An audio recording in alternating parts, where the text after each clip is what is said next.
यानंतर आपल्या गावचे ॲडव्होकेट प्रदीपजी बिडगावकर साहेब यांना विनंती करतो की आपण 2 शब्द या ठिकाणी मांडावे. नमस्कार.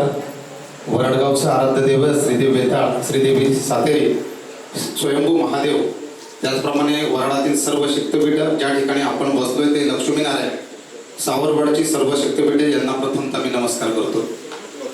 खरोखरच आज सावरवाडीने जी काही एकी दाखवली आणि आज एकमताने एक दिलाने आज या मंदिरामध्ये तुम्ही एकत्र आहात.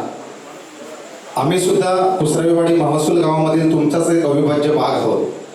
वराडगाव एकसंघ असला पाहिजे ही देखील आमच्या मनामध्ये भावना आहे. मात्र काहीतरी गैरसमज पसरून आपापसामध्ये जे काही मतभेद झाले ते आम्हाला सुद्धा मान्य नाही. कारण बघा, सर्वजण आपण एवढी वर्ष एकत्र एका विचाराने एक मताने एक दिलाने एकत्र राहत होतो आणि कुठेतरी काहीतरी माणसाने काहीतरी अफवा पसरवल्या, त्याची सत्यता न पडताळता काहीतरी लोकांनी एकाकी निर्णय घेऊन जो काही ह्या वाडीवरती म्हणा किंवा पर्यायाने काही ठराविक व्यक्तींवरती जो काही अन्याय केला त्याच्यावरती आता सन्माननीय नारायण चिंदरकर, त्याचप्रमाणे बाळाशेठ चिंदरकर यांनी खुलासा निश्चितच केलेला आहे. पण माझं एक प्रांजळ अशा प्रकारचं मत आहे की अशा प्रकारच्या कुठल्या तरी गोष्टीवरती वाद करून हा वाद कुठेतरी विकोपाला न देता अजूनही संधी आहे. आम्ही पण सर्वजण तयार आहोत एक पाऊल मागे यायला. तर एकत्र एका विचाराने सर्वजण वराडवासीय किंवा कुसरेवाडीय त्याचप्रमाणे सावरवाडी यांनी सर्वांनी एकत्र आज हा जो काही खुलासा झाला हा देखील करणं फार गरजेचं होतं. आणि अतिशय चांगल्या पद्धतीने रुद्रनाथ फाउंडेशन अर्थातच स्फटिक शिवलिंग यांनी स्थापन केलं. त्यांनी अतिशय चांगल्या पद्धतीने कुठल्याही मनामध्ये शंका कुशंका न राहता जे काही आरोप केले होते त्याचं खंडन अतिशय चांगल्या पद्धतीने केलेलं आहे.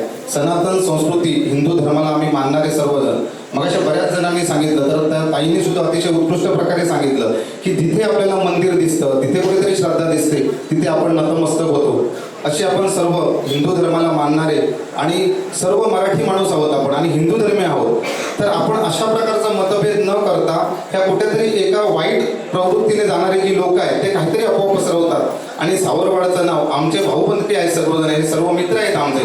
आज त्यांच्या उद्योगधंद्यामध्ये जो काही भरभराट आहे तो कुठल्याही गोष्टीने काय असू दे हे कुठेतरी टिकलं पाहिजे. वराडच्या ग्रामदेवतेचं महत्त्व देखील किंवा वराडमधली जी शक्तिपीठ आहे त्यांचं देखील महत्त्व कमी होता कामा नये. आणि हे काही आता सावरवाडीमध्ये श्रद्धास्थान निर्माण झाले ते कुठेतरी त्याचं सुद्धा अस्तित्व टिकलं पाहिजे. कारण आज वेगळी ओळख सावरवाडची ओळख होती पण पर्यायाने त्याची ओळख वाढवण्यासाठी स्फटिकलिंग या ठिकाणी अस्तित्वात झालं. कुठेतरी काहीतरी दैवी संकेत असतील आणि या दैवी संकेताची जोड या सावरवाडीला आणि कुठेतरी एक वेगळं नावलौकिक मिळतं.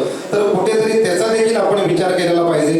कारण जी ओळख आज सिंधुदुर्ग नव्हे तर महाराष्ट्र राज्य देशभरामध्ये होते आणि त्याच्यामध्ये सुद्धा काहीतरी आपण अशा प्रकारचा अफवा किंवा काहीतरी वाद करून हे कुठेतरी आपण वेगळ्या वळणाला न देता कुठेतरी आपण सर्वांनी थांबलं पाहिजे, एक मताने एक विचाराने एकत्र यायला पाहिजे अशी परमेश्वर चरणी प्रार्थना करतो. आणि आज तुम्ही मोठ्या संख्येने या ठिकाणी उपस्थित राहिला, सुरुवातीपासून तुम्ही अतिशय शांतपणाने ऐकून घेतला. आज तुम्हाला जर काही चांगल्या गोष्टी इथे जर मिळाल्या असतील तर निश्चितच चांगल्या गोष्टी लोकांपर्यंत पोहोचवा, जेणेकरून हा गैरसमज लवकर दूर होऊ दे आणि आपण पुन्हा एक वराडगाव एकसंघ राहू दे अशा प्रकारे परमेश्वर चरणी प्रार्थना करतो आणि इथेच थांबतो. जय हिंद, जय महाराष्ट्र. धन्यवाद.